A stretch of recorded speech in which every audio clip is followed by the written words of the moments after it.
വിവാദ ഇടനിലക്കാരൻ T G Nandakumar ഉന്നയിച്ച കോഴ ആരോപണത്തിൽ പി ജെ കുര്യന്റെ പ്രതികരണം കൂടി വന്നതോടെ പ്രതിരോധത്തിലായിരിക്കുകയാണ് അനിൽ ആന്റണി. പണം തിരികെ കിട്ടാൻ നന്ദകുമാർ സഹായം തേടിയെന്ന് പി ജെ കുര്യൻ സമ്മതിച്ചതോടെ ആരോപണത്തിന് കൂടുതൽ കരുത്ത് വന്നിരിക്കുകയാണ്. അതേസമയം പി ജെ കുര്യന്റെ ആളെന്ന് പറഞ്ഞാണ് നന്ദകുമാർ തന്നെ പരിചയപ്പെട്ടതെന്ന് അനിൽ തിരിച്ചടിക്കുകയും ചെയ്തു. ആദ്യം റിപ്പോർട്ടിലേക്ക്. CBI സ്റ്റാൻഡിംഗ് കൗൺസിൽ നിയമനത്തിന് 25 ലക്ഷം രൂപ അനിൽ ആന്റണി കൈപ്പറ്റിയെന്ന നന്ദകുമാറിന്റെ ആരോപണത്തോടെയാണ് ആരോപണ പ്രത്യാരോപണങ്ങളുടെ തുടക്കം. പി ജെ കുര്യന് ഇതറിയാമെന്നും നിഷേധിച്ചാൽ തെളിവ് പുറത്തുവിടുമെന്നും നന്ദകുമാർ വ്യക്തമാക്കിയിരുന്നു. ആരോപണത്തിൽ ഒരു ഭാഗം പി ജെ കുര്യൻ ശരിവെച്ചു. പണം തിരികെ നൽകാൻ താൻ ഇടപെട്ടിരുന്നു. അക്കാര്യത്തിനായി താൻ വിളിച്ചത് AK ആന്റണിയാണോ അനിലിനെയാണോ എന്ന് ഓർക്കുന്നില്ലെന്നായിരുന്നു കുര്യന്റെ പ്രതികരണം.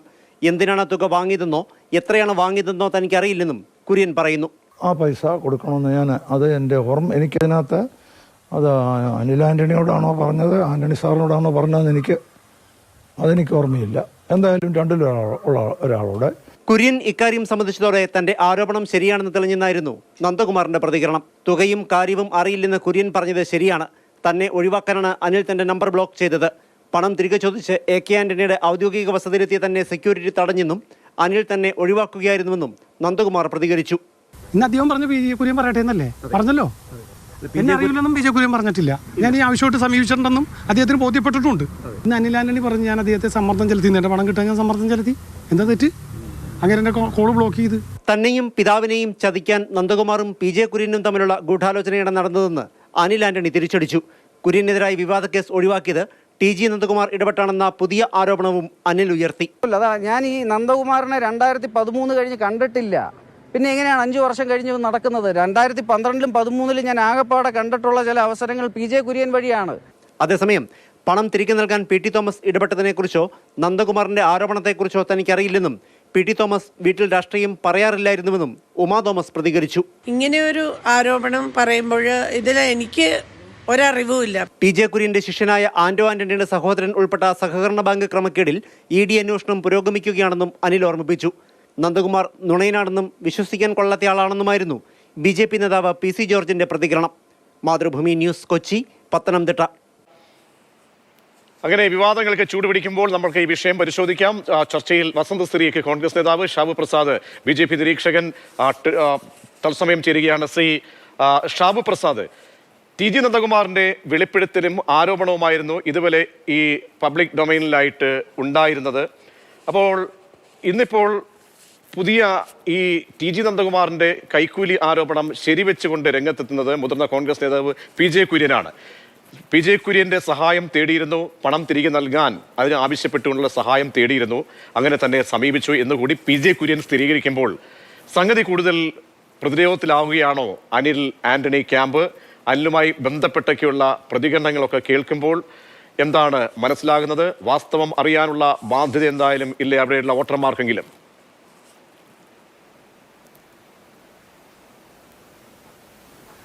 എന്തായാലും ഒരു കാര്യമുണ്ട്. ഒരു തെരഞ്ഞെടുപ്പ് അടുത്തോണ്ടിരിക്കുന്ന സമയത്ത് അതിൻ്റെ പ്രചരണം അതിൻ്റെ മൂർധന്യത്തിലേക്ക് പോകുമ്പോൾ ഒരു സ്ഥാനാർത്ഥിക്കെതിരെ വ്യക്തിപരമായ ആരോപണങ്ങളും ദുരാരോപണങ്ങളും ദുഷ്പ്രചരണങ്ങളുമായി ഈ എതിരാളികൾ രംഗത്ത് അങ്ങനെ വന്നു കഴിഞ്ഞാൽ ഉറപ്പിച്ചോളുക, ആ സ്ഥാനാർത്ഥിക്ക് വിജയസാധ്യത വളരെ കൂടുതലാണ്. ആ സ്ഥാനാർത്ഥിക്കെതിരെ മറ്റൊന്നും പറയാനില്ലാതാകുമ്പോഴാണ്, പ്രത്യേകിച്ച് രാഷ്ട്രീയപരമായോ അല്ലെങ്കിൽ മണ്ഡലത്തിൻ്റെ വികസനമോ അങ്ങനെയുള്ള കാര്യങ്ങൾ പറയാനില്ലാതാകുമ്പോഴാണ് എപ്പോഴും ഇതുപോലെയുള്ള ആരോപണങ്ങളുമായിട്ട് വരുന്നത്. ഇക്കാര്യത്തിൽ CPM എന്ന് പറയുന്നത്, CPM-ഉം ഇടതുപക്ഷവും ഇതിൻ്റെ ആശാന്മാരാണ്. അതായത് ഇപ്പോഴും അവർ ഈ പണ്ടത്തെ ആ ഒരു സിനിമയുണ്ടല്ലോ സന്ദേശം സിനിമയിലെ ആ ഒരു ഇതുണ്ടല്ലോ, അപ്പുറത്ത് കുറച്ച് കൊള്ളാവുന്ന ചെറുപ്പക്കാർ വന്നിട്ടുണ്ട്, അവർക്കെതിരെ എന്തെങ്കിലും ആരോപണങ്ങൾ ഉന്നയിച്ച് അവരെ നാറ്റിക്കുക എന്ന ആ മനോഭാവത്തിൽ നിന്ന് അവർ ഒരിക്കലും പുറകോട്ട് പോയിട്ടില്ല. അത് കറക്റ്റാണത്. അതുപോലെ അതായത് 10 വർഷം മുമ്പ് UPA ഭരണകാലത്ത് നടന്നിരുന്നു എന്ന് ഈ അധികാരത്തിൻ്റെ ഇടനാഴികളിൽ നടക്കുന്ന ഒരു പുഴു, ഒരു നാറിയ പുഴുവാണ് ഈ നന്ദകുമാർ എന്ന് പറയുന്നത്. അയാൾ ഈ 10 കൊല്ലത്തിന് ശേഷം ഇപ്പോൾ ഈ തെരഞ്ഞെടുപ്പ് കാലത്ത് ഇത് പറയണമെങ്കിൽ അത് മനസ്സിലാക്കാനുള്ള അതിന്റെ കാമ്പ് ഷാപ്രസാദ് പറയുന്ന വ്യക്തി പറയുന്നുണ്ട്, അദ്ദേഹം ഇപ്പോൾ ഫ്ലൈറ്റിലിരിക്കുന്നതുകൊണ്ടാണ് അദ്ദേഹത്തെ വിളിക്കാൻ കഴിയുന്നത്. അദ്ദേഹം പറയുന്ന ഒരു കാര്യമുണ്ട്, എന്നെ ഇനി പ്രകോപിപ്പിക്കരുത്, പ്രകോപിപ്പിച്ചു കഴിഞ്ഞാൽ കൂടുതൽ കാര്യങ്ങൾ അത് വീഡിയോ അടക്കം പുറത്തേക്ക് വരുമെന്ന്. അത് ഒരു ബ്ലാക്ക് മെയിൽ മാത്രമാണോ, അതോ അത്തരത്തിൽ ആർജവത്തോടുകൂടി ഒരാൾക്കെതിരെ വന്ന് പറയാനുള്ള ധൈര്യം ഈ വിവാദ ദല്ലാളിന് എങ്ങനെ ഉണ്ടാകുന്നു, എങ്ങനെ കിട്ടുന്നു? ഓൾറെഡി പ്രകോപിപ്പിച്ചു കഴിഞ്ഞല്ലേ അയാൾ പറഞ്ഞല്ലോ. അയാൾ എന്താണ് ഒരു വെല്ലുവിളി നടത്തിയത്? ഇത് നിഷേധിച്ചാൽ ഞാൻ തെളിവ് പുറത്തുവിടും എന്നാണ് പറഞ്ഞത്. അനിൽ ആന്റണി ഓൾറെഡി ഇത് നിഷേധിച്ചു കഴിഞ്ഞു. ഇനി അയാൾ ഫ്ലൈറ്റ് ഇറങ്ങി കഴിഞ്ഞാൽ ഉടനെ ആ തെളിവ് അങ്ങോട്ട് പുറത്ത് വിട്ടാൽ മതി. അതിനാണ് നമ്മൾ ഇപ്പം ഇനി കാത്തിരിക്കുന്നത്. അതുപോലെ അയാളുടെ പത്രസമ്മേളനം ഞാൻ കണ്ടിരുന്നു. അതിൻ്റെ അകത്ത് അയാൾ പറഞ്ഞത് എന്താണ്, ഈ കോൺഗ്രസിലെ തന്നെ ദീപ്തി മേരി വർഗീസിനെതിരെ ഉന്നയിച്ച ആരോപണം, കഴിഞ്ഞ തെരഞ്ഞെടുപ്പിൽ VVPAT അവരെനിക്ക് അയച്ചു തന്നു. VVPATൻ്റെ, അതായത് നമ്മൾക്ക് ഒരിക്കലും കയ്യിൽ കിട്ടാത്ത സാധനമാണ് VVPAT റെസിപ്റ്റ് എന്ന് പറയുന്നത്, നമുക്കത് കാണാനേ കഴിയുള്ളൂ. അവരത് നിഷേധിച്ച് അവർ കേസ് കൊടുത്താൽ ആ നിമിഷം ഞാൻ പുറത്തുവിടും. എന്തിനാണ് ഈ കേസ് കൊടുക്കാൻ കാത്തു നിൽക്കുന്നത്? എന്തിനാണ് ഈ നിഷേധിക്കാൻ കാത്തു നിൽക്കുന്നത്? അതങ്ങോട്ട് പുറത്തു വിട്ടാൽ പോരെ. അതായത് അവർ കേസ് കൊടുക്കാത്തത് കൊണ്ട് ഞാനത് പുറത്തു വിടുന്നില്ല. ശ്രീ ശാവപ്രസാദ്, ഈ PJ കുര്യന്റെ ഗൂഢാലോചന എന്ന് പറയാനുള്ള കാരണം എന്താണ്? അനിൽ ക്യാമ്പ് അങ്ങനെ വിശ്വസിക്കാൻ കാരണം എന്താണ്? PJ കുര്യന്റെ ഗൂഢാലോചന എന്ന് അനിൽ ക്യാമ്പ് വിശ്വസിക്കാനുള്ള കാര്യം എന്തായിരിക്കാം? കാര്യം പി ജെ കുര്യന് വീണ്ടും MP സ്ഥാനം കിട്ടാത്തതിലും കോൺഗ്രസിന് കാര്യം അയാൾ മൂത്ത് നരച്ച് ചാവാറാകുന്നതും വരെ, ഞാൻ കുഴിയിലോട്ട് കെട്ടിയെടുക്കുന്നത് വരെ കോൺഗ്രസിൻ്റെ ഇവരുടെ MP ആയിരിക്കണം, ഉന്നത സ്ഥാനത്തിരിക്കണം എന്നാഗ്രഹമുള്ള കുറേ എണ്ണം ഉണ്ടല്ലോ ഈ കോൺഗ്രസിൻ്റെ അകത്ത്. അത് കിട്ടാതായപ്പോൾ അയാൾ ഇടതുപക്ഷത്തോട് ചേർന്നുള്ള കളി കളിച്ചു. KV തോമസ് എന്താ കാണിച്ചത്? ഇതേപോലെയുള്ള ഇപ്പോൾ ഈ PJ കുര്യനെയും ഇതേപോലുള്ള വൃത്തികെട്ട ജന്മങ്ങളെയും ഒക്കെ അങ്ങനെയുള്ള ശിഖണ്ഡികളെ മുൻപിൽ നിർത്തി ഇടതുപക്ഷം കളിക്കുന്ന കളിയാണിത് എന്ന് മനസ്സിലാക്കാൻ വെറും ആർക്കും ഒരു ഗുരുതരമായ ഒരു ആക്ഷേപം, ഗുരുതരമായ ഒരു ബ്ലാക്ക് മെയിലിംഗ് ആണെന്ന് കരുതുക ഈ നന്ദകുമാറിന്റെ. അങ്ങനെയെങ്കിൽ പറഞ്ഞിരിക്കുന്നത് 25 ലക്ഷത്തിന്റെ കഥയാണ്. അതിനപ്പുറത്തേക്ക് ഗുരുതരമായ കാര്യങ്ങൾ പറയുന്നത്. കാരണം AK ആന്റണി പ്രതിരോധ വകുപ്പിന്റെ മന്ത്രിയായിരിക്കുന്ന സമയത്ത് ആ പ്രധാനപ്പെട്ട ആയുധ ഇടപാടുകളുടെ ഒക്കെ തന്നെ ഡോക്യുമെന്റ്സ് പോലും ഫോട്ടോസ്റ്റാറ്റ് എടുത്ത് വിൽപ്പന നടത്തുന്ന വിവാദ ദല്ലാളായിരുന്നു എന്ന് പ്രധാനപ്പെട്ട ഒരു ആരോപണം ഒരാൾ ഉന്നയിക്കുന്നുണ്ടെങ്കിൽ ഒരു നിയമ നടപടിക്ക് എന്തേ മുതിരാത്തത്? കാരണം തെരഞ്ഞെടുപ്പ് കാലമാണ്, ജനങ്ങളെ ബോധ്യപ്പെടുത്തണം, എന്റെ കൈകൾ ശുദ്ധമാണ്, എനിക്ക് നിയമപരമായ വഴി തേടാനുള്ള അവസരമുണ്ട്. അതിലേക്ക് എന്തുകൊണ്ടാണ് അനിൽ ആന്റണി പോകാത്തത്?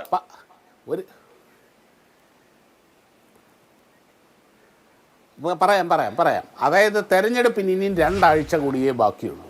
ഈ 2 ആഴ്ച ഇതൊരു ചർച്ച കൊഴുപ്പിച്ച് നിർത്തുക എന്നുള്ളതല്ലാതെ വേറൊരു ഉദ്ദേശവും ഇതിൻ്റെ അകത്തില്ല. പിന്നെ നിയമ നടപടി, ഈ പറഞ്ഞ വൃത്തികെട്ട നന്ദകുമാർ എന്ന് പറഞ്ഞവൻ, അവന് നിയമ നടപടി എന്നൊരു പ്രശ്നമല്ലെന്ന്. എത്ര പ്രാവശ്യം ജയിലിൽ കിടന്നാണ്. സ്വന്തം വീട്ടിലെ കുടുംബക്ഷേത്രത്തിലെ വിഗ്രഹം ഒട്ടിച്ചതിന് വരെ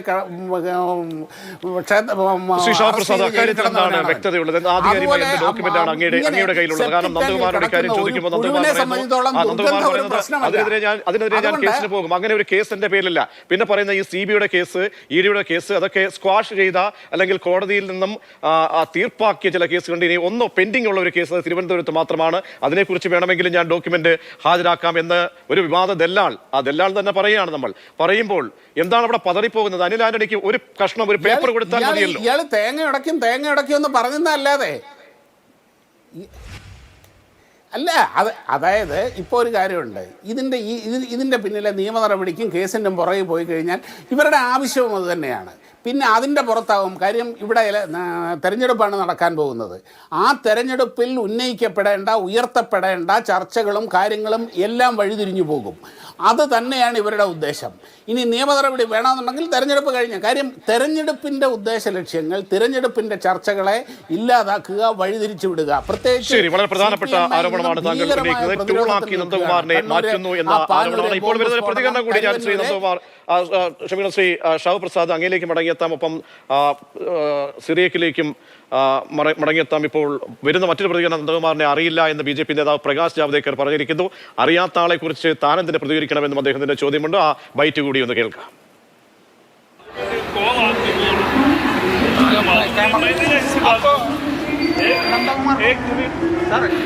आपका रिएक्शन के लिए आया है? नहीं, मैं ऐसा आप आए हैं, मैंने नहीं सुना है।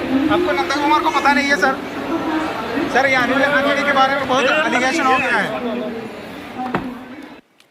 ശ്രീ വസന്ത് ശ്രീയിലേക്ക് പോകുന്നതിന് മുമ്പ് ശ്രീ വസന്ത് തുടരുക. ജേക്കബ് ജോർജ് മുതിർന്ന മാധ്യമപ്രവർത്തകൻ കൂടി ടെലിഫോൺ ലൈനിലുണ്ട്. ശ്രീ ജേക്കബ് ജോർജ്, ഈ പ്രധാനപ്പെട്ട രാഷ്ട്രീയ ഇടനാഴികളിലേക്ക് ഉള്ളുകളികളെ സംബന്ധിച്ചും ഈ വിവാദ ദല്ലാളിന്റെ കടന്നുവരവ് ഇതൊക്കെ നന്നായിട്ട് അറിയാവുന്ന, എനിക്ക് തോന്നുന്ന ആ സമയത്തൊക്കെ മാധ്യമപ്രവർത്തനം നന്നായിട്ട് തീമാറുന്ന രീതിയിൽ എഴുതിക്കൊണ്ടിരുന്ന വ്യക്തി എന്ന നിലയിലാണ് ഞാൻ ഓർക്കുന്നത് താങ്കളെ. ഇപ്പോൾ ശ്രീ ജേക്കബ് ജോർജ്, ഇപ്പോൾ വരുന്ന ഈ കുര്യനെ കേന്ദ്രീകരിച്ചും അനിൽ ആന്റണിക്ക് എതിരെയും വരുന്ന ഈ ആരോപണങ്ങൾ അത് എത്രത്തോളം ഗുരുതരമാണ്? കുര്യൻ ചിലത് സമ്മതിക്കുന്നുണ്ട്, ചിലത് ഒരു പക്ഷേ അദ്ദേഹം പറയുന്നതിന്റെ ഒരു പരിമിതി വെച്ചായിരിക്കാം അദ്ദേഹം ഇന്ന് പറഞ്ഞ കാര്യങ്ങൾ മനസ്സിലാക്കേണ്ടത്. ശ്രീ ജേക്കബ് ജോർജ് എന്താണ് തോന്നുന്നത്?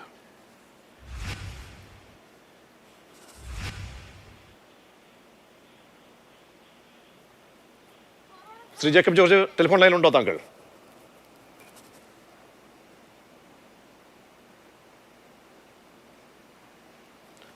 കോൾ ഡ്രോപ്പായ താങ്കളെ വീണ്ടും ബന്ധപ്പെടാം. ശ്രീ വസന്ത് തെങ്ങമ്പള്ളി, ശ്രീ വസന്ത് ശ്രീക്ക് വളരെ പ്രധാനപ്പെട്ട ഗുരുതരമായ ആരോപണങ്ങളാണ് ഇന്നിപ്പോൾ അനിൽ ആന്റണി PJ കുര്യനെതിരെയും കോൺഗ്രസ് ക്യാമ്പിനെതിരെയും ഉന്നയിക്കുന്നത്. കാരണം തെരഞ്ഞെടുപ്പ് കാലത്ത് വിവാദ ദല്ലാളിനെ ഒരു ടൂളായി നിങ്ങൾ ഉപയോഗിക്കുന്നു, പരാജയ ഭീതി മൂലം എന്നാണ് അവിടുത്തെ സ്ഥാനാർത്ഥി അനിൽ ആന്റണി മുന്നോട്ട് വയ്ക്കുന്ന തിരിച്ചടി. എന്താണ് കോൺഗ്രസിന്റെ നിലപാട് ഇക്കാര്യത്തിൽ? ശ്രീ പ്രജീഷ്, കേരള രാഷ്ട്രീയം അനിൽ ആന്റണിക്ക് അത്ര പരിചിതമല്ലാത്തതുകൊണ്ടാണ് അദ്ദേഹം അങ്ങനെ ഒരു വാദം പറയുന്നു. നോക്കൂ, ദല്ലാൽ നന്ദകുമാർ അദ്ദേഹം ആരുടെ ദല്ലാളാണെന്നും ആരുടെ ബ്രോക്കറാണെന്നും കാലങ്ങളായി അദ്ദേഹം ആർക്ക് വേണ്ടിയാണ് PR പണിയെടുക്കുന്നതെന്നും ഈ രാഷ്ട്രീയ കേരളം നോക്കിക്കാണുന്നവർക്ക്, അതുമായി ബന്ധപ്പെട്ട് മിനിമം പത്രം വായിക്കുന്നവർക്ക്, മാതൃഭൂമി പത്രവും മനോരമ പത്രവും ഒക്കെ ആഴ്ചയിൽ ഒരിക്കലെങ്കിലും വായിക്കുന്നവർക്കറിയാം. അദ്ദേഹം എല്ലാ കാലങ്ങളിലും CPM ക്യാമ്പിന്റെ ആളാണ്. അദ്ദേഹം വളരെ കൃത്യമായി ഇടതുപക്ഷത്തിന് വേണ്ടി പണിയെടുക്കുന്ന ആളാണ്. അദ്ദേഹം എല്ലാ കാലത്തും കോൺഗ്രസിനെ വിമർശിക്കുകയും കോൺഗ്രസിനെതിരെ ഒരുപാട് ആരോപണങ്ങൾ തൊടുത്തുവിടുകയും ചെയ്യുന്ന ആളാണ്. അതുകൊണ്ട് തന്നെ അനിൽ ആന്റണിയുടെ ഇത് കോൺഗ്രസിന്റെ ഒരു ഗൂഢാലോചനയാണ്. ഇതിന്റെ പിന്നിൽ ക്രിമിനൽ കോൺസ്പൈറൻസി കോൺഗ്രസ് ക്യാമ്പിൽ നിന്നാണ് എന്ന വാദം നിലനിൽക്കുകയില്ല എന്ന് മാത്രമല്ല, അങ്ങനെ അദ്ദേഹം പറഞ്ഞാൽ ജനം അദ്ദേഹത്തെ പുച്ഛിച്ച് തള്ളുകയുള്ളൂ എന്നതിൽ സംശയം വേണ്ട. അതായത് ശ്രീ വസന്ത് AK ആന്റണിയെ, K കരുണാകരനെ, ഉമ്മൻചാണ്ടിയെ, ഇവരെയൊക്കെ തന്നെ രാഷ്ട്രീയ ഭാവി അടച്ചതിൽ വളരെ കരുനീക്കം നടത്തിയ ഒരു നേതാവായിരുന്നു PJ കുര്യൻ. ഇന്നലെയും ഇതേ പത്രസമ്മേളനം പിതാവിനെ ഉപയോഗിച്ച് പുത്രനെതിരെ നടത്തിയതിന് പിന്നിലും ഇതേ ക്യാമ്പ് എന്നാണ് ആരോപണം. അല്ലല്ലോ, PJ കുര്യൻ എല്ലാ കാലത്തും AK ആന്റണി സാറിന്റെ വിശ്വസ്തനാണ്. അദ്ദേഹവുമായി ബന്ധപ്പെട്ട് നിൽക്കുന്ന ആളാണ്. അതുകൊണ്ട് തന്നെ അദ്ദേഹം AK ആന്റണിക്കെതിരായി തിരിയുമെന്ന് പറഞ്ഞാൽ അത് ആര് വിശ്വസിക്കുമെന്ന് എനിക്കറിയില്ല. അനിൽ ആന്റണിയും അദ്ദേഹവുമായി ബന്ധപ്പെട്ട് നിൽക്കുന്ന കുറച്ചുപേരും വിശ്വസിക്കുമായിരിക്കും. അതൊന്നും അല്ലെന്നേ. നോക്കൂ, ഞാൻ ദല്ലാൽ നന്ദകുമാറിന്റെ ക്രെഡിബിലിറ്റിയെ കോൺഗ്രസ് അക്സെപ്റ്റ് ചെയ്യുന്നില്ല എന്നുള്ളത് അവിടെ നിൽക്കുമ്പോൾ തന്നെ ഇലക്ഷനിൽ ഒരു സ്ഥാനാർത്ഥിയാണ് ശ്രീ അനിൽ ആന്റണി. വളരെ എന്താ പറയുക, തീപാറുന്ന പോരാട്ടം എന്ന് അനിൽ ആന്റണി പറയുന്ന, പ്രധാനമന്ത്രി ആദ്യം നേരിട്ടെത്തിയ പ്രധാനമന്ത്രിയുടെ സ്വന്തം കാൻഡിഡേറ്റ്, PM സോൺ ബേബി എന്നൊക്കെ പറയുന്ന പോലെ PM-ന്റെ സ്വന്തം സ്ഥാനാർത്ഥിയായ അനിൽ ആന്റണി കേരളത്തിൽ മറ്റാർക്ക് കിട്ടുന്നതിനേക്കാൾ കൂടുതൽ ദേശീയ നേതൃത്വത്തിന് പിന്തുണയുള്ള സ്ഥാനാർത്ഥി എന്നുള്ള സ്വയം അവരോധിത സ്ഥാനാർത്ഥിയാണ് അനിൽ ആന്റണി. സ്വാഭാവികമായും ഒരു അഗ്നിശുദ്ധി വരുത്തുക, അത് തെരഞ്ഞെടുപ്പിന് മുമ്പ് വരുത്തുക എന്നത് അനിൽ ആന്റണിക്ക് ധാർമ്മികത ഉണ്ടെങ്കിൽ ചെയ്യേണ്ടതാണ്, സംശയം വേണ്ട. അതുകൊണ്ടാണല്ലോ ഈ നമ്മുടെ ദല്ലാൽ നന്ദകുമാർ അദ്ദേഹത്തെ വെല്ലുവിളിക്കുകയല്ലേ, എനിക്കെതിരെ നിയമ നടപടി സ്വീകരിക്കണം, അല്ലെങ്കിൽ ഞാൻ പറഞ്ഞതിനെ പൂർണ്ണാർത്ഥത്തിൽ തള്ളിക്കളയണം. ഇപ്പൊ എന്താണ്, നന്ദകുമാറിനെ തള്ളുന്നില്ലല്ലോ അനിൽ ആന്റണി പറയുന്നത് നന്ദകുമാറിനെ തള്ളാതെ ഇത് PJ കുര്യൻ ക്യാമ്പിന്റെ ആരോപണമാണ്, അദ്ദേഹത്തിന്റെ ക്രൂക്കഡ് ബുദ്ധിയിൽ ഉദിച്ചു വന്നതാണ് എന്ന് പറഞ്ഞ് മറ്റൊരാളെ ചാരി രക്ഷപ്പെടാൻ വേണ്ടിയാണ് അനിൽ ശ്രമിക്കുന്നത്. പക്ഷേ ശ്രീ വസന്ത് ശ്രീക്ക് താങ്കൾ പറഞ്ഞുവല്ലോ, ഈ വിവാദമായ ദല്ലാൾ എല്ലാ രാധികാര ഇടനാഴികളിലും ഇങ്ങനെ കയറി ഇറങ്ങുന്ന ഒരു നെഗറ്റീവ് ക്യാരക്ടറുള്ള ഒരാൾ, അയാൾക്ക് അദ്ദേഹത്തിന്റെ പണം നഷ്ടമാകുമ്പോൾ പെട്ടെന്ന് അക്സസിബിൾ ആയിട്ടുള്ള ഒരാളായി PJ കുര്യൻ എങ്ങനെയാണ് മാറുന്നത്? എന്റെ പണം ഇതാ നഷ്ടപ്പെട്ടു, അതിനെ സ്വീകരിക്കാനുള്ള നിയമ നടപടികളുണ്ട്, മാർഗങ്ങളുണ്ട്. അതിനപ്പുറത്തേക്ക് കയറി ചെല്ലാൻ വാതിൽ തുറന്നിടുന്ന ഒരു ഇടമായി അന്ന് PJ കുര്യൻ എന്തുകൊണ്ട് മാറി? ഇദ്ദേഹം ഈ കാര്യം അല്ല ശ്രീ പ്രജീഷ്, ഇദ്ദേഹം ഇത് പറയുന്നത് 2013-18 കാലഘട്ടത്തിലുള്ള കാര്യമാണ് പറയുന്നത്. ആ സമയത്ത് ശ്രീ PJ കുര്യൻ ഇന്ത്യൻ രാഷ്ട്രീയത്തിൽ വളരെ ആക്റ്റീവായി ഉണ്ടായിരുന്ന ഒരു പൊളിറ്റീഷ്യനാണ്. അദ്ദേഹം AK ആന്റണിയുമായി ബന്ധപ്പെട്ട്, അദ്ദേഹത്തിന്റെ കുടുംബവുമായി ബന്ധപ്പെട്ട് കുടുംബ സുഹൃത്ത് എന്നുള്ള നിലയിൽ അടക്കം നിൽക്കുന്ന AK ആന്റണിയുടെ ഏറ്റവും വിശ്വസ്തനായ ഒരു രാഷ്ട്രീയ നേതാവായിരുന്നു ഇപ്പോഴും മതി. അതുകൊണ്ട് തന്നെ സ്വാഭാവികമായും അദ്ദേഹത്തിന്റെ മകനെതിരെ ഒരു ആരോപണം വരുമ്പോൾ ഞാനും ഒരു അഭിഭാഷകനാണ്. ആദ്യം നമ്മൾ ഔട്ട് ഓഫ് കോർട്ട് സെറ്റിൽമെന്റുകളല്ലേ ശ്രമിക്കുക. അപ്പൊ സ്വാഭാവികമായും അദ്ദേഹവുമായി അദ്ദേഹത്തിന്റെ കുടുംബവുമായി ബന്ധമുള്ള ഒരു നേതാവ് എന്ന നിലയിൽ പി ജെ കുര്യനെ സമീപിച്ചിട്ടുണ്ടാവാം. പി ജെ കുര്യൻ എന്താണ് സംഭവം എന്നറിയാതെ അദ്ദേഹം തന്നെ ഇന്ന് പറഞ്ഞല്ലോ എന്താണ് എന്ന് എനിക്കറിയില്ലായിരുന്നു. 25 ലക്ഷം രൂപ എനിക്ക് തരാനുണ്ട്. ശ്രീ വസന്ത്, അവിടെയാണ് നിങ്ങൾ പറയുന്ന ഈ കൂട്ടുകച്ചവടത്തിന്റെയും കൂട്ടുകെട്ടിന്റെയും ഒക്കെ തന്നെ ശുദ്ധിയെക്കുറിച്ചും ആത്മപരിശോധനയെക്കുറിച്ചൊക്കെ പറയുമ്പോൾ അങ്ങനെയുള്ള നേതാക്കന്മാരുമായി വഴിവിട്ട ബന്ധങ്ങൾ മറുവശത്തുമുണ്ടായിരുന്നു എന്ന സന്ദേശം കൂടിയാണ് ദല്ലാൾ ഇപ്പോൾ നൽകുന്നത്. അതും തള്ളിക്കളയാൻ പാടില്ലല്ലോ. അല്ല പ്രജീഷ്, ദല്ലാൽ നന്ദകുമാർ തന്നെ പറയുന്നു പി ജെ കുര്യൻ അറിയുമായിരുന്നില്ല. എന്തിന്റെ പേരിലാണ് ഈ പണം കൈപ്പറ്റിയത്? കൈവായ്പയാണോ, സ്നേഹത്തിന്റെ പുറത്താണോ, ഇവർ സുഹൃത്തുക്കളാണോ, എന്തെങ്കിലും ബിസിനസ്സിൽ പങ്കുചേർന്നിട്ടുണ്ടോ? ഇതൊന്നും പി ജെ കുര്യൻ അറിയില്ലായിരുന്നെന്ന് ദല്ലാൽ നന്ദകുമാറും പറയുന്നു, പി ജെ കുര്യനും പറയുന്നു. അതിൽ കൂടുതൽ എന്ത് വ്യക്തതയാണ് അതിൽ ആവശ്യം? തനിക്ക് വളരെ അടുത്തറിയാവുന്ന തന്റെ നേതാക്കളിൽ ഒരാളായ AK ആന്റണി, അദ്ദേഹത്തിന്റെ കുടുംബവുമായുള്ള ചേർന്നുള്ള വലിയ ബന്ധം ചെറുപ്പം തൊട്ട് അറിയാവുന്ന അനിൽ ആന്റണി, അദ്ദേഹം ഒരു 25 ലക്ഷം രൂപ ഒരാളിൽ നിന്ന് കൈവായ്പയായി മേടിച്ചിരിക്കുന്നു, അത് തിരിച്ചു കൊടുക്കുന്നില്ല എന്നാണ് പി ജെ കുര്യൻ ഈ വിഷയവുമായി ബന്ധപ്പെട്ട് മനസ്സിലാക്കിയിരുന്നത്. അദ്ദേഹം വളരെ കൃത്യമായി ആ വിഷയത്തിൽ ഇടപെടുകയും അങ്ങനെ പണം കൈപ്പറ്റിയിട്ടുണ്ടെങ്കിൽ അത് തിരിച്ചു കൊടുക്കണമെന്ന് പറയുകയും ചെയ്തു. അത് ആരാണ്? അനിൽ പോലും തള്ളിക്കളയുന്നില്ലല്ലോ. അനിലിന് ആർജവം ഉണ്ടെങ്കിൽ അനിൽ ചെയ്യേണ്ടത് ദല്ലാൽ നന്ദകുമാറിനെ ഡയറക്റ്റ് നെക്ക് ടു നെക്ക് വെല്ലുവിളിക്കുകയും അദ്ദേഹത്തിനെതിരെ നിയമ നടപടികളുമായി മുമ്പോട്ട് പോവുകയുമാണ് വേണ്ടത്. അതിനുള്ള ആർജവം അനിൽ ആന്റണി കാണിക്കാത്തിടത്തോളം കാലം അനിലിന് പലതും മറച്ചു വെക്കാനുണ്ടെന്നും AK ആന്റണിയുടെ തണൽ ഉപയോഗിച്ചുകൊണ്ട് AK ആന്റണിയെ ദുരുപയോഗം ചെയ്തുകൊണ്ട് അദ്ദേഹത്തിന്റെ രാഷ്ട്രീയ പ്രതിച്ഛായ ദുരുപയോഗം ചെയ്തുകൊണ്ട് അദ്ദേഹം പോലും അറിയാതെ, കോൺഗ്രസ് പോലും അറിയാതെ ചില അവിശുദ്ധ ബന്ധങ്ങളിലേക്ക് അനിൽ ആന്റണി ആ കാലത്ത് കടന്നിട്ടുണ്ട് എന്ന് എല്ലാം ആരോപിക്കുന്നത് സത്യമാണെന്ന് പൊതുജനം വിശ്വസിക്കില്ലേ? ED പേടിച്ച് അന്വേഷണ ഏജൻസികളുടെ അന്നത്തെ കാലത്തെ ഇതുമായി ബന്ധപ്പെട്ട റിപ്പോർട്ടുകളുടെ പുറത്ത് അന്വേഷണ ഏജൻസികളെ പേടിച്ചാണ് അനിൽ ആന്റണി BJP ചേർന്നത് എന്നാണ് ആരോപണം. ഇന്നത്തെ ഇന്ത്യൻ രാഷ്ട്രീയത്തിൽ അത് സത്യമല്ല എന്ന് പറയാൻ പറ്റുമോ? ഹിമന്ത് ബിശ്വ ശർമ്മ, അജിത് പവാർ, എത്ര പേരുടെ പേര് വേണം? വിവിധ അന്വേഷണ ഏജൻസികൾ പേടിപ്പിച്ച് പീഡിപ്പിച്ച് BJP ചേർക്കുന്നവരുടെ അനിൽ ആന്റണിയും ആ വഴിയിലാണ് പോയത്. തീർച്ചയായും ശ്രീ വസന്ത്, എന്തായാലും അന്നത്തെ കാലത്തെ ഈ ഇടപാടുകളെ കുറിച്ചൊക്കെ പറയുമ്പോൾ ഇന്നിപ്പോൾ അത് ആയുധമാക്കുന്നുണ്ടെങ്കിൽ അന്ന് UPA സർക്കാരിന്റെ കാലമാണ്, പിതാവെന്ന് പ്രബലനായ കേന്ദ്രമന്ത്രിയൊക്കെ ആയിരുന്നു എന്ന് കൂടി നമ്മൾ. ശ്രീ ഷാബു പ്രസാദ്, ഇവിടെ ആരോപണങ്ങൾ നന്ദകുമാർ പറയുമ്പോൾ അനിൽ ആന്റണി പറയുന്ന ഒരു കാര്യമുണ്ട്. വർഷങ്ങൾക്ക് മുൻപ് ജഡ്ജിമാരെ മാറ്റുന്നതടക്കമുള്ള നടക്കാത്ത കാര്യങ്ങളുമായി തന്നെ സമീപിച്ചിരുന്നു. നന്ദകുമാർ പറയുന്നു പല ആശയവിനിമയങ്ങളും നടത്തിയതിന്റെ രേഖകൾ അതൊക്കെ കൈവശമുണ്ട്. അതൊക്കെ വേണമെങ്കിൽ നമുക്ക് പബ്ലിക് ഡൊമൈനിൽ എത്തിക്കാൻ വലിയ താമസമൊന്നുമില്ല. പക്ഷേ ഈ അന്നത്തെ കാലത്താണെങ്കിൽ കൂടിയും അന്ന് UPയുടെ ഭാഗമായിട്ട് ഉണ്ടായിരുന്ന കാലഘട്ടത്തിൽ നടന്ന അഴിമതികൾ എന്ന ആരോപണമാണ് ബലപ്പെടുന്നത്. പക്ഷേ ഇന്നിപ്പോൾ BJPയുടെ പ്രധാനപ്പെട്ട ഒരു മുഖമാണ് അനിൽ ആന്റണി. ഒരു സ്ഥാനാർത്ഥിയാണ് ലോക്സഭാ തെരഞ്ഞെടുപ്പിലെ. മറ്റൊന്ന് വളരെ പ്രബലമായ ഒരു സ്ഥാനത്ത് ഈ തെരഞ്ഞെടുപ്പ് സമിതി പോലെയുള്ള വളരെ ഒരു പ്രധാനപ്പെട്ട ഒരു പ്രക്രിയയുടെ BJPയുടെ ഭാഗമായി കേരളത്തിൽ നിന്നും ഇടം നേടിയ ഒരു നേതാവ് കൂടിയാണ്. അപ്പോൾ കളങ്കിതൻ എന്ന ഒരു പ്രതിച്ഛായ ഉണ്ടാക്കാൻ എതിരാളികൾ ശ്രമിക്കുകയാണെങ്കിൽ അത് ഇല്ലാതാക്കാനുള്ള ബാധ്യത എന്തായാലും BJPക്കുമുണ്ട്, BJPയുടെ നേതാക്കൾക്കുമുണ്ട്, അനിലിനുമുണ്ട്. അതെന്താണ് BJPയുടെ ഭാഗത്തു നിന്നും ഒരു കാര്യപ്രാപ്തിയുള്ളൊരു ഡിഫൻസ് ഉണ്ടാകാതെ പോകുന്നത്?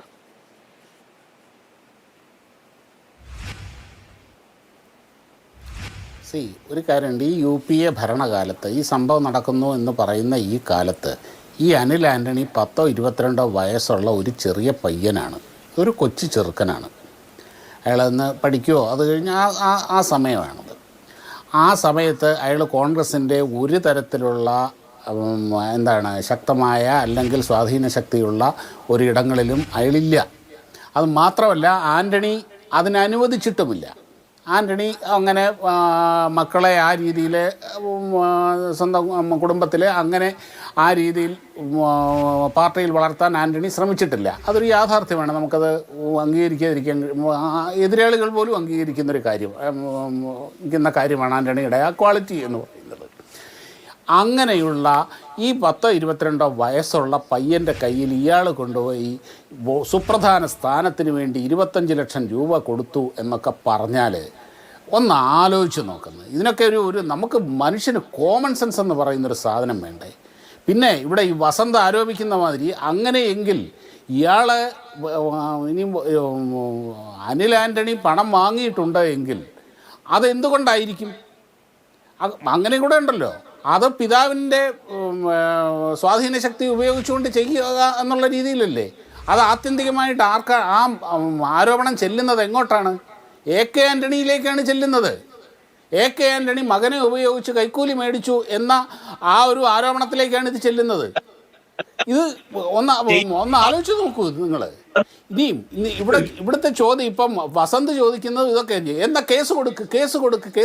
ഇത് ഇലക്ഷൻ അതിൻ്റെ മൂർധന്യത്തിൽ നിൽക്കുമ്പോൾ ഇലക്ഷൻ ചർച്ചകൾ, ഇലക്ഷനിൽ ഉയരേണ്ട ചർച്ചകളെ വഴിതിരിച്ച് വിടാൻ വേണ്ടി നടത്തിയ ഒരു വൃത്തികെട്ട ഗൂഢാലോചനയുടെ ഫലമാണത്.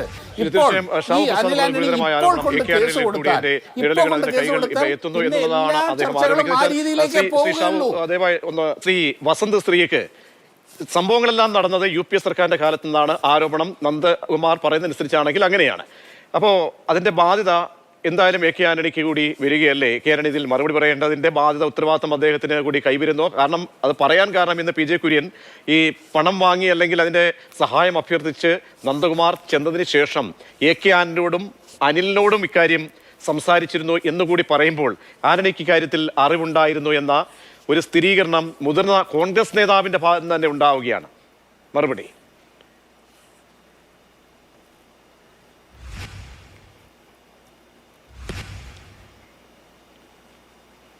ശ്രീ വസന്ത്, താങ്കളുടെ മൈക്ക് മ്യൂട്ടാണോ? സംസാരിച്ച ശേഷം ഒരു പ്രശ്നമുണ്ട്. എന്താണ് പ്രശ്നം?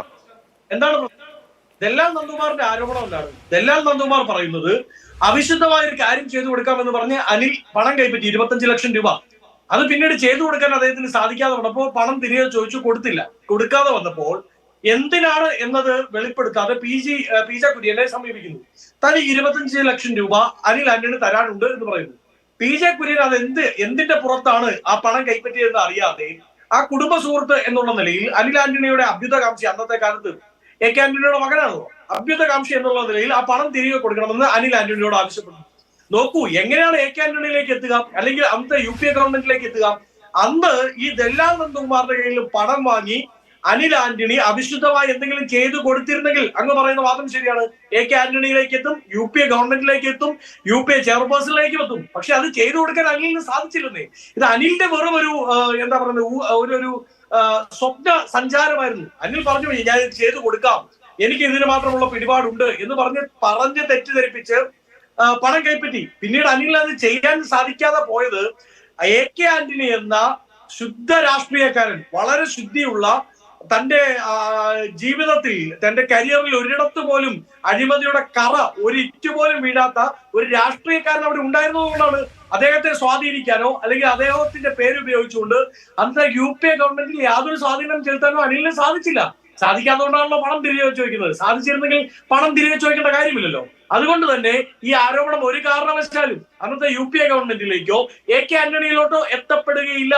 ഇതിൽ പ്രതി ഇത് കൈപ്പറ്റിയിട്ടുണ്ടെങ്കിൽ, അല്ലെങ്കിൽ അതർവൈസ് അനിൽ അതിനെ ഡിഫെൻഡ് ചെയ്യണം. അല്ലാത്തടത്തോളം കാലം ഇതിൽ പ്രതി അനിൽ മാത്രമാണ്. തന്റെ പിതാവിന്റെ പേര് ദുരുപയോഗം ചെയ്തുകൊണ്ട്, പിതാവിന്റെ പേര് പറഞ്ഞുകൊണ്ട് തനിക്ക് ഇതിന് മാത്രം പിടിപാടുണ്ട് എന്ന് ദല്ലാൽ നന്ദകുമാറിനെ തെറ്റിദ്ധരിപ്പിച്ചുകൊണ്ട് ചില കാര്യങ്ങൾ ചെയ്തു കൊടുക്കാം, അതും അവിശുദ്ധമായി അധികാരത്തിന്റെ ഇടനാഴിയിലൂടെ ചെയ്തു കൊടുക്കാം എന്ന് പറഞ്ഞ് എന്ത് ചെയ്തു? അനിൽ ആന്റണി പണം കൈപ്പറ്റി. പിന്നീട് അവിടെ കോൺഗ്രസ് ഗവൺമെന്റിന്റെ ശുദ്ധി ഉള്ളത് കൊണ്ട് അവിടെ കോൺഗ്രസ് ഗവൺമെന്റിൽ AK ആന്റണി വ്യക്തമാണ്. ശ്രീ വസന്ത്, ശ്രീ ഷാബു പ്രസാദ്, അവസാനമായ ഒരു ചോദ്യം. കാരണം ചർച്ചയ്ക്ക് മുമ്പ് ഞാൻ മുതിർന്ന BJP നേതാവിനെ വിളിച്ചു ചോദിച്ചപ്പോൾ അദ്ദേഹം പറഞ്ഞ് ഇക്കാര്യത്തിൽ എന്തായാലും അന്ന് UPA സർക്കാരിന്റെ കാലത്താണ് നടന്നത്, ഇതിൽ ഞങ്ങൾ ഏറ്റുപിടിച്ച് മുന്നോട്ട് പോകുന്നതിൽ അർത്ഥമില്ല എന്ന് പറയുമ്പോൾ അതിലവിടെ ഒരു പ്രതിരോധം നഷ്ടപ്പെടുന്നു, ഡിഫൻസ് ഇല്ലാതെ പോകുന്നതെന്നാണ് മനസ്സിലാക്കേണ്ടത്. ഈ വിഷയം എന്തായാലും ഒരു തെരഞ്ഞെടുപ്പ് ചർച്ചയാക്കി മാറ്റാൻ കോൺഗ്രസും എന്തായാലും ഇടതുപക്ഷ LDF ഒക്കെ എന്തായാലും ആ മണ്ഡലം കേന്ദ്രീകരിച്ച് നടത്തുക തന്നെ ചെയ്യും. അത് രാഷ്ട്രീയമായിട്ട് അവരൊരു ഉത്തരവാദിത്തമായി ഏറ്റെടുക്കുകയും ചെയ്യുമ്പോൾ എന്താണ് ഡിഫൻസ് നഷ്ടപ്പെടുന്നുണ്ടോ അനിലിന്?